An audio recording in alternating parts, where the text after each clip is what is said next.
Greetings to my little scientists. I have my lab assistant here. Come say hi, lab assistant. Ooh, stubbed her toe, but it's still on. You okay? Is it bleeding? No blood? No tears. We're good. We're good. Here's my now injured lab assistant. She'll be okay. And we are going to do another experiment from our botany greenhouse kit. I am a Okay.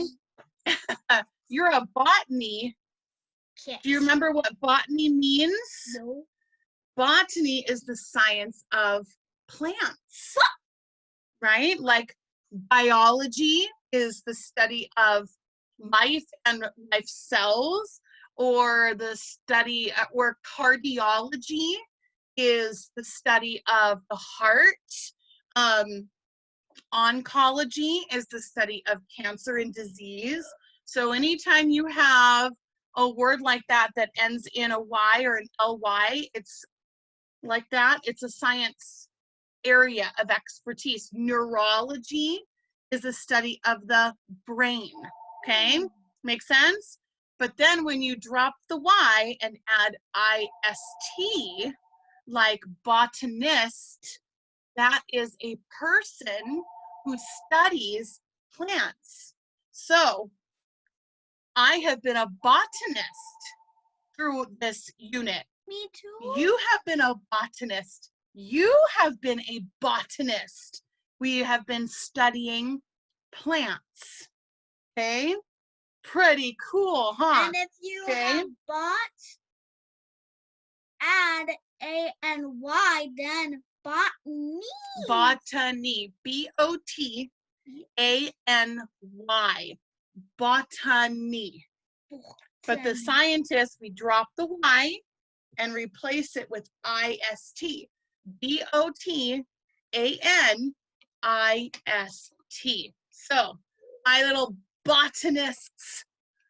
So, we have another experiment from our kit that we've been doing. Pretty soon, this whole kit is going to be full.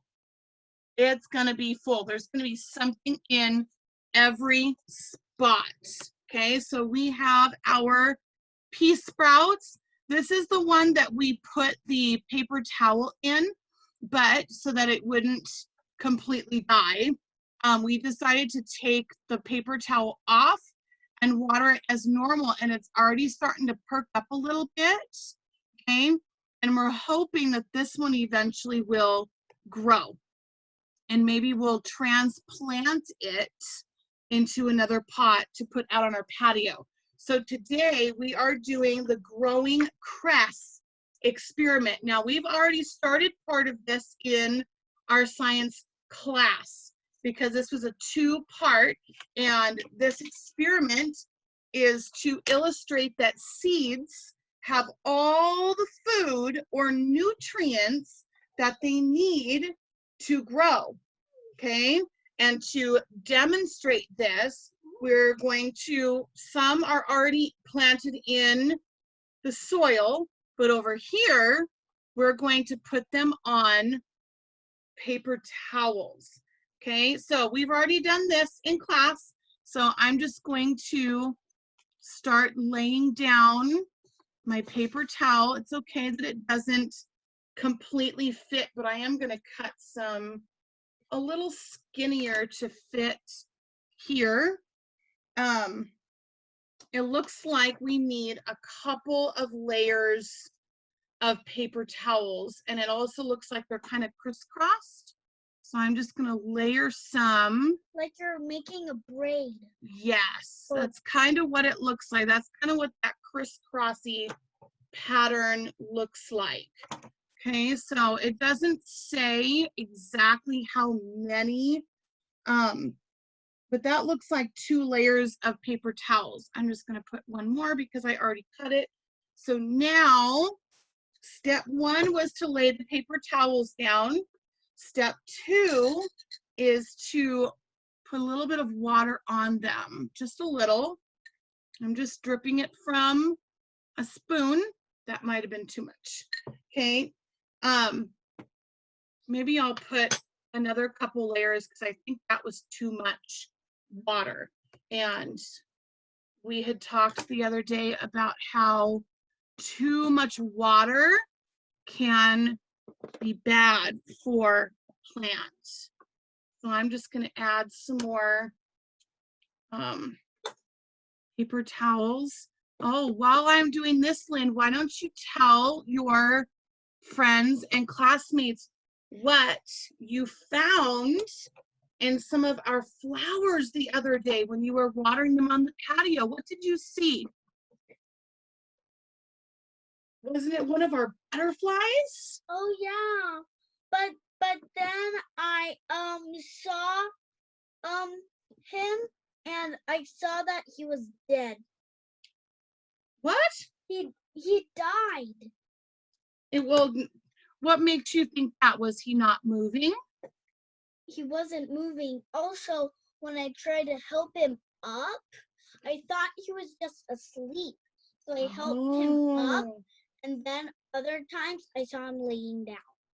Well, did you know that sometimes animals, and yes, insects like our butterflies are animals, they do a trick called playing dead when they think that there's a predator nearby, where they're completely still.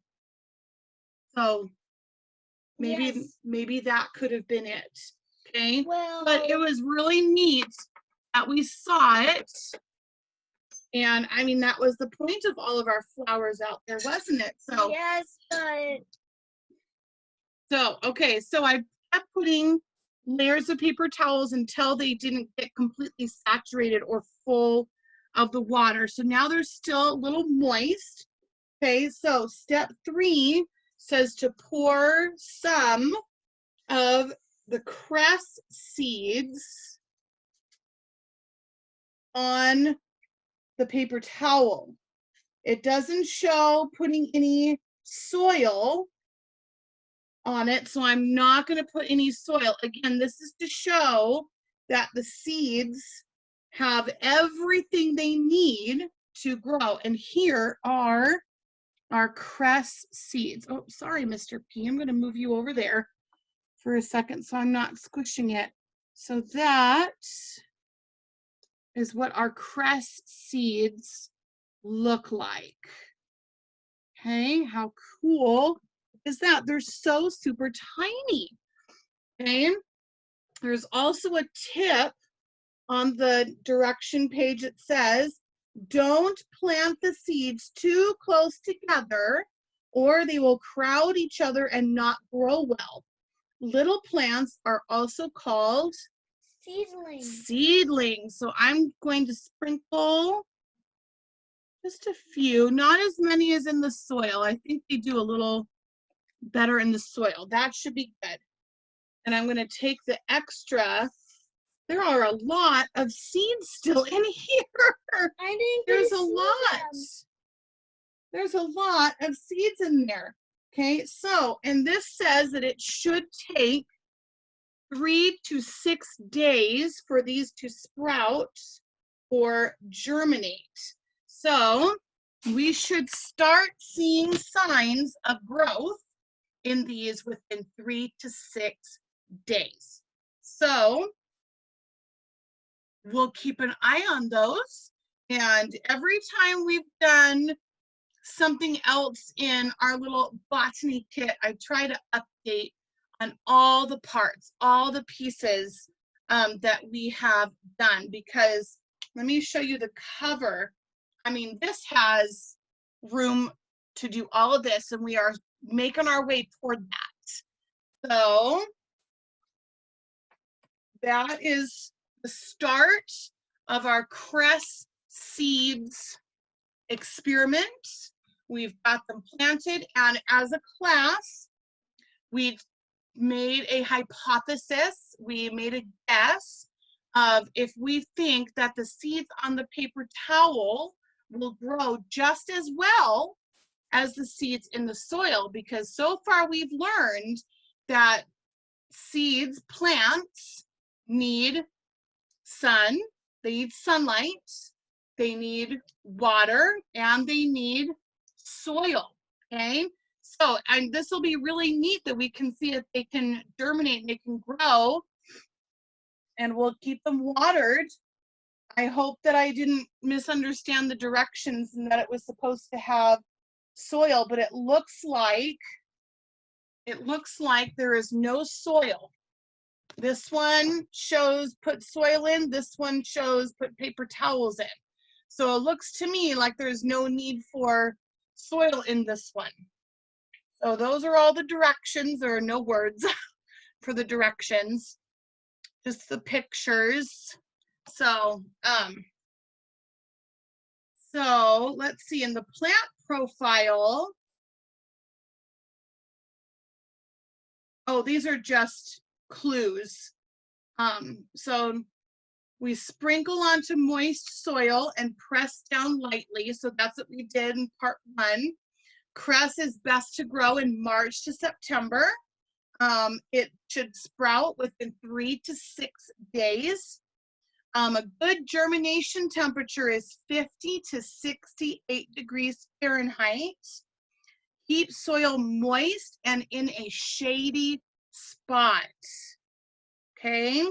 And that we should harvest it 2 weeks after sowing, okay? Ooh, the stems and leaves are rich in vitamins. They're good in salads or on a sandwich. Ooh, I bet they give a nice flavorful crunch. So, and then it also says you will be able to do more Cress experiments soon. Take a look at experiments 11, 13, and 17. So there we will definitely be doing more with the watercress. So that is all for today, my botanists and my assistant botanist. Thank you for joining us, and we will see you next time.